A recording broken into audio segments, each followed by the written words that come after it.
Hello friends, কেমন আছো সবাই? আশা করছি সবাই ভালো আছো। তৃষান মামি ডেলি ব্লগে একটা নতুন ভিডিওর সঙ্গে সবাইকে স্বাগত জানাই। আজকে দেখো ফিরে গেলাম দিশানবাবুর ছোট্টবেলায়। তখন ওর বয়স হবে প্রায় 1 বছর 1 মাস মতন। সবে সবে ছেলে হাঁটতে শিখেছে আর একটু একটু কথা বলছে আদু আদু করে। তো দেখো ওকে আমি সকালবেলা ঘুম থেকে তুলে একটু ফ্রেশ ট্রেশ করিয়ে আমি আরও বসে গেছি।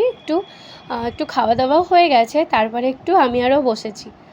তো একজন ওকে আগের দিন একটা ক্যাডবেরি দিয়েছিল, তো ওই ক্যাডবেরিটা ওর চাই, তাই ও খাবে।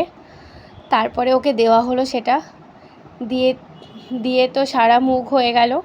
আবার ফ্রেশ করালাম, ফ্রেশ করিয়ে একটু কাজল পরিয়ে দিচ্ছি, যে কপালটা ফাঁকা ফাঁকা লাগছে। তো কিছুতেই সে পড়বে না, সে অত বাহানা করছে। তারপর আমি এটা ওটা দেখিয়ে চেষ্টা করছি, শেষ পর্যন্ত ফাইনালি ওর কাজলটা আমি পরাতে পেরেছি। দেখো, তো কিছুতেই পড়তে চাইছে না।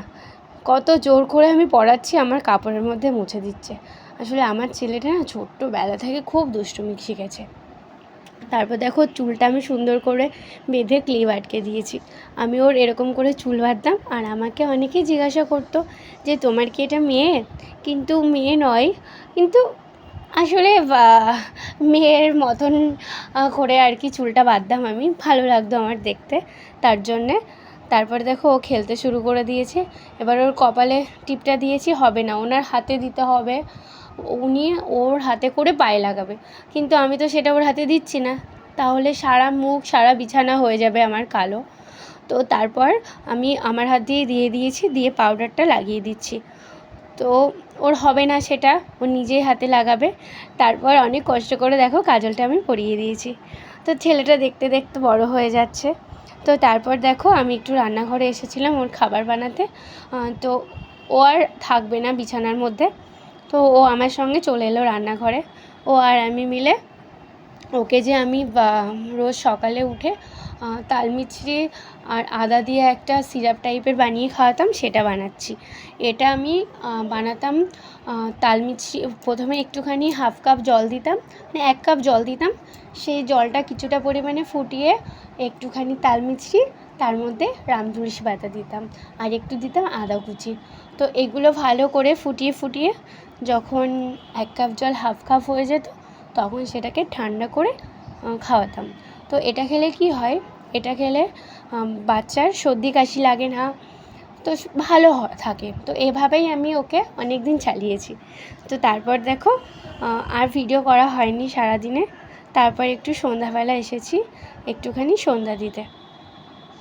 তো দেখো সন্ধ্যা দিতে সারাদিন তো সেভাবেই ভিডিও করা হয় না, ছোট ছেলে তো সেভাবে পারি না। তো সন্ধ্যাবেলা একটুখানি ঠাকুরের সামনে বসি, মনটা জুড়িয়ে যায়।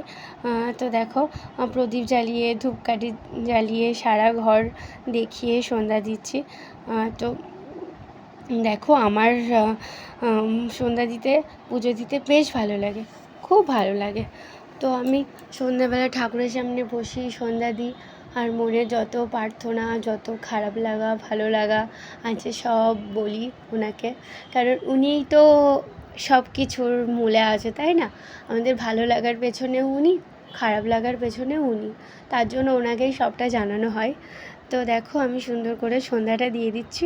এদিকে ছেলে রয়েছে ঠাম্মির কাছে, তো ও আসার জন্য তো খুব বায়না করছে, কিন্তু আমি ওকে নিচ্ছি না। তো জানো তো, আমি আজকে প্রায় অনেক দিন পর এই ভিডিওটা এডিটিং করছি। তো অনেক দিন ধরেই রেখে দিয়েছিলাম, তো করব করে করা হচ্ছিল না। তো ফাইনালি আজকে করলাম। আর আজকে হচ্ছে ন্যাড়াপোড়া, জানো তো, দোল। তো আমরা একটু পরে যাব ন্যাড়াপোড়ার ওখানে। তো ওইদিকে বাদবাকি মা সব অ্যারেঞ্জ করেছে, একটু পরে মানে ন্যাড়া পড়ানো হবে।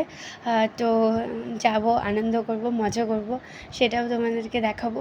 আগের বারও ন্যাড়া পড়া হয়েছিল, তখন বাবান ছিল ছোট্ট, এখন একটু বড় হয়ে গেছে।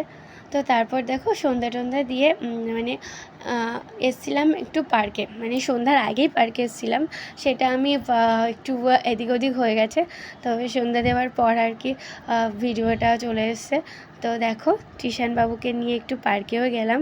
তো মাঝে মাঝে গেলে একটু মনটা ভালো লাগে, কিন্তু ত্রিশান বাবু না বেশিক্ষণ থাকতে চায় না। একটু যে হেঁটে হেঁটে যাবে সেটা না, ওনাকে নিয়ে কোলে নিয়ে যেতে হবে। তো সব সময় তো আর কোলে নিয়ে যাওয়া সম্ভব নয়, পাশেই পার্ক, তবুও যেতে চায় না, কোলে করে নিয়ে যেতে হয়। তো যাই হোক, এভাবেই চলছে আমাদের। তো পার্ক থেকে বাড়ি যাব, বাড়ি গিয়ে ওকে খাওয়ানো দাওয়ানো অনেক কাজ রয়েছে। তো সব কিছুই তোমাদেরকে জানাবো। তো আজকের মতো ব্লগটা এখানেই শেষ করছি।